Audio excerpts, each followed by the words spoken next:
So let me introduce myself. My name is Kunal. I am Imperva's Chief Information Security Officer, as well as CTO.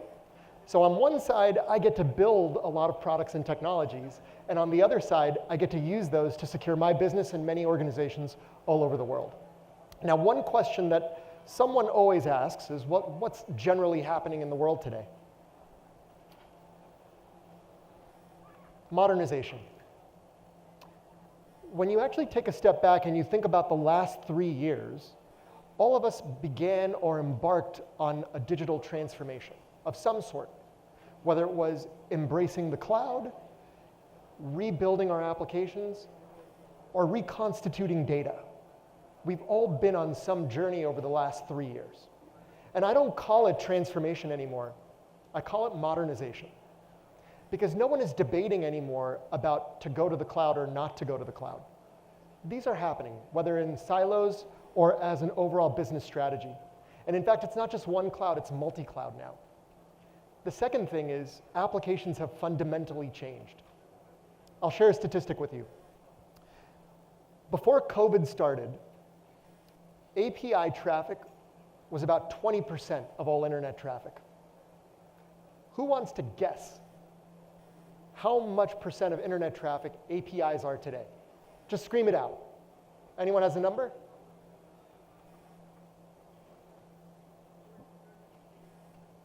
%. 80% of all internet traffic is API related today. And it makes sense. We now have a preponderance of smartphone applications, single page apps. So there's a big API economy that's emerged, and you'll hear more about that. And then you get to this last one, which is we're moving away from a single database to data stores, right? Yes, the databases will still be there, but we now have unstructured data, semi-structured data. And so we see all of this, and we call that modernization. But what does the risk model look like? I'll take the CTO hat off, and I'll put my CISO hat on right now for a second. And like many of you, I'm responsible for protecting my network. I've got about 1,100 public applications and APIs. I've got several hundred internal APIs and microservices. I've got several hundred critical data stores that I have to protect.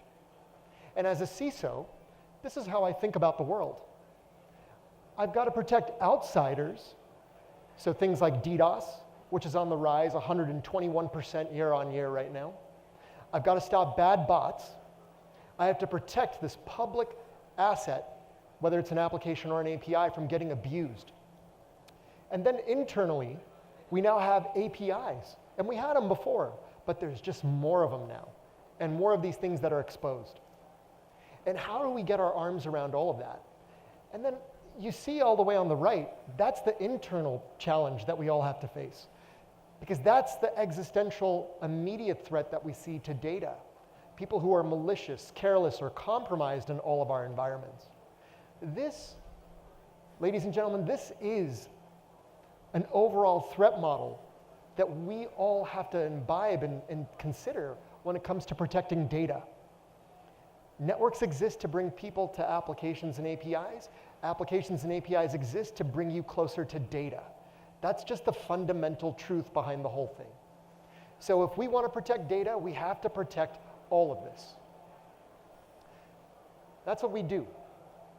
The thesis and everything that guides us is making those critical applications, APIs, and data impervious. Now, impervious doesn't mean invincible. I want to make that super clear. Impervious means that we're going to strengthen and bolster the defenses of these critical workloads that you all have today. We have a robust portfolio on the application and data side. I'm not going to go into all of these products, all these solutions, but we've been doing this for 20 plus years as an organization, making key investments along the way. We're considered the leader by Gartner, by Forrester, by many of these large analysts in how we protect applications, APIs on one side, and data all the way downstream at the end. Now, when you look back and think about those controls as they overlay and sit directly on top of that threat model, we can see and stop things before they come into your network, before they come into your environment. And we can see and stop things as they're transacting through APIs all the way downstream to the data itself. So again, protecting the outside threat as well as the inside threat. That's how we like to focus. That's how we guide ourselves. That's how many organizations like yourselves are thinking about things from the conversations we've had, whether it's been in the panels or the roundtables this week. Now, I want to start by saying that the biggest challenge that I see today is around API. We talked about this earlier, and I want to share something with you. Shadow API consumption. You know, we talk about DevOps, we talk about modernization. But this statistic scares me. 30% of all API traffic is to shadow APIs. 30%. So if 80% of all internet traffic is API, 30% of that is to APIs we don't even know about. So I took on the CISO role, and I shared this in a panel earlier today, or a roundtable earlier today. And the first thing that I wanted to do was, I wanted to know where all my APIs are. If you look at the data breaches and the significant events over the last couple of years, most of them are because of these APIs. So logically, I take on the CISO role, and I'm like, guys, where are all of our APIs? And so I ask my security team that I inherit, hey guys, do we know all of our APIs? And they all say, yeah, we know. Well, let's prove it. We turned our own product on across those 1,100 public-facing applications and those several hundred internal applications. I found 2,100 API endpoints that we didn't know about. That's insane. I'm in a 1,700-person organization with 1,000 applications and APIs, and I found that number. That's double what I thought. And in all my conversations I've had this week and just over the last 6 months, it's been amazing to have very similar-minded conversations with folks who are struggling to get their arms around that intractable problem. And with DevOps, the big question is, what is your API inventory? And then the second thing is, what's the data that's going over these APIs? Because that's the fundamental thing it all comes back to. If you know where your APIs are, how do you know the data that's going over those things? Do I have sensitive information going over that? What about privacy?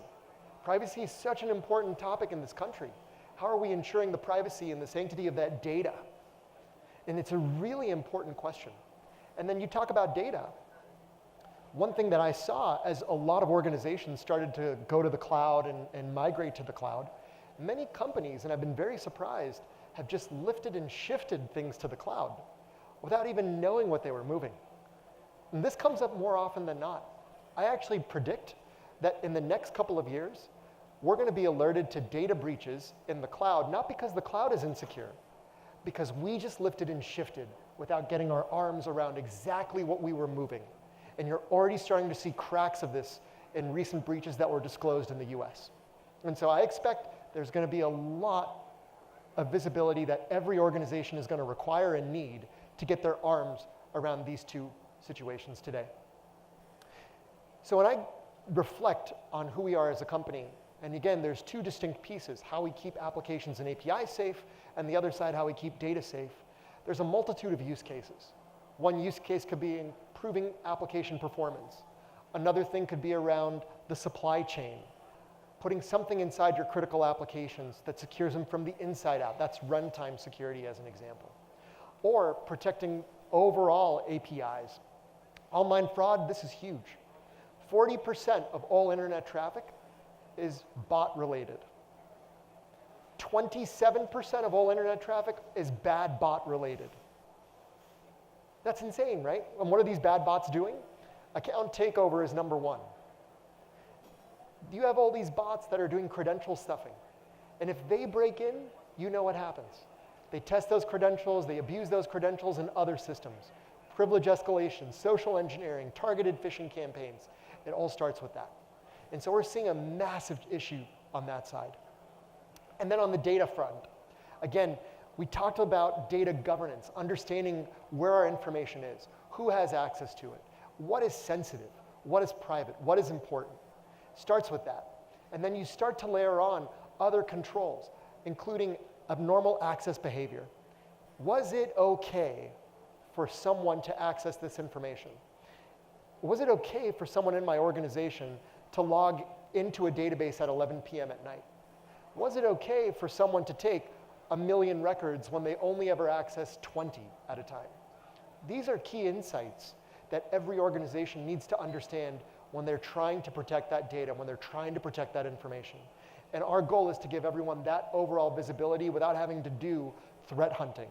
Because in this day and age, how are all of you going to actually threat hunt through terabytes of audit data that you're generating?